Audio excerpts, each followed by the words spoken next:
Vernonia School District 47 JV Acton, 515 U.S. 646, 1995, was a U.S. Supreme Court decision which upheld the constitutionality of random drug testing regimen implemented by the local public schools in Vernonia, Oregon. Under that regimen, student athletes were required to submit to random drug testing before being allowed to participate in sports.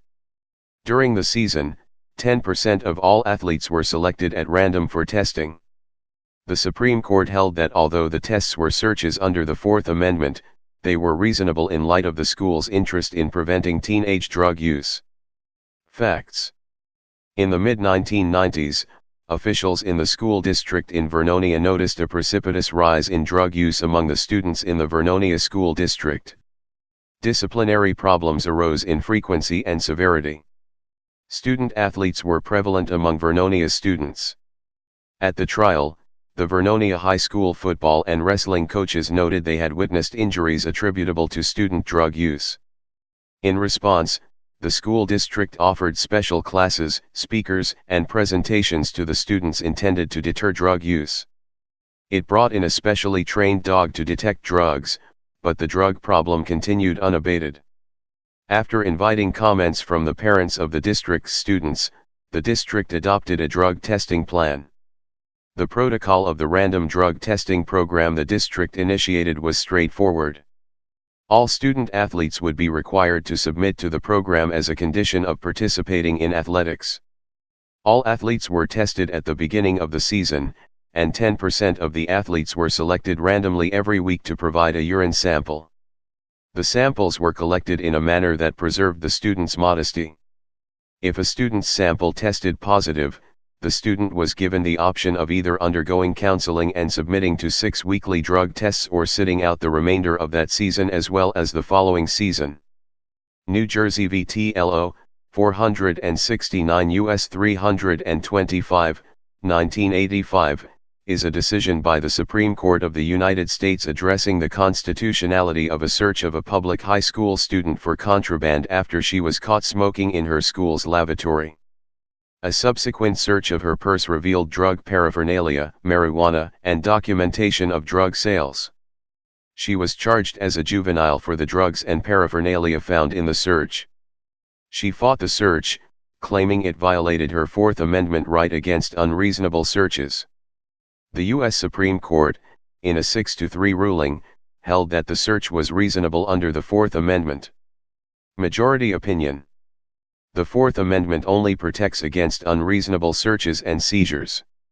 Although a search is presumptively reasonable if carried out pursuant to a warrant issued upon a showing of probable cause, the Fourth Amendment does not require a showing of probable cause in all cases.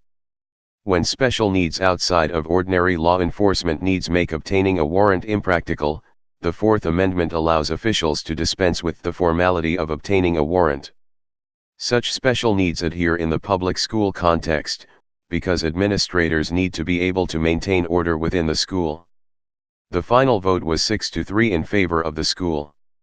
The Fourth Amendment only protects against intrusions upon legitimate expectations of privacy. Central to the court's analysis in this case was the fact that the subjects of the policy are, 1. Children, who, 2. have been committed to the temporary custody of the state as schoolmaster. The schools act in loco parentis to the children, and have such a portion of the power of the parent committed to his charge, as may be necessary to answer the purposes for which he was employed. Therefore, in the public school context, the reasonableness inquiry cannot disregard the school's custodial and tutelary responsibility for children. Public schools require students to undergo vaccinations, vision, hearing, and dermatological screenings, and other examinations. Thus, public school students have a lesser expectation of privacy than members of the general public. Among public school students, athletes have even less of an expectation of privacy. They suit up in locker rooms before practice. They take communal showers afterward. They subject themselves to additional regulation and medical screenings in order to participate in school sports. Somewhat like adults who choose to participate in a closely regulated industry, students who voluntarily participate in school athletics have reason to expect intrusions upon normal rights and privileges, including privacy. Urinalysis intrudes upon a person's privacy in two ways. First, the subject is monitored while providing the actual sample. In the case of the Vernonia policy, boys were visually monitored from behind while providing the sample, while girls were monitored orally from outside a closed stall. The court considered this a negligible intrusion on the subject's privacy interest. Second, the test discloses personal information concerning the state of the subject's body and the materials he has ingested. But the school was testing only for the use of drugs, not whether the student was diabetic or pregnant. The results of the test were disclosed only to a small group of school officials and not to law enforcement. And although the Vernonia policy required students to disclose prescription drugs the student was taking in advance, the court was unwilling to assume that the school district would misuse the medical information disclosed to it by student athletes. The court thus concluded that the invasion of privacy was not significant. By contrast, the school's interest in deterring drug use among students was truly important. Drug use has a more deleterious effect on adolescents than on adults. The effects of a drug-infested school are visited not just upon the users, but upon the entire student body and faculty, as the educational process is disrupted. Drug use by student athletes, moreover, increases the risk of injury during sporting events themselves. The Vernonia student athletes were the leaders of the drug culture at the school. It was self-evident to the court that a drug problem largely fueled by the role model effect of athletes' drug use, and of particular danger to athletes, is effectively addressed by making sure that athletes do not use drugs. Acton argued that a less intrusive policy would require some individualized suspicion before testing a student for drugs, but the court observed that the Fourth Amendment's reasonableness requirement did not demand the use of the least intrusive means to achieve the government's aims. Thus, the Vernonia policy was a reasonable search under the Fourth Amendment. Minority opinion.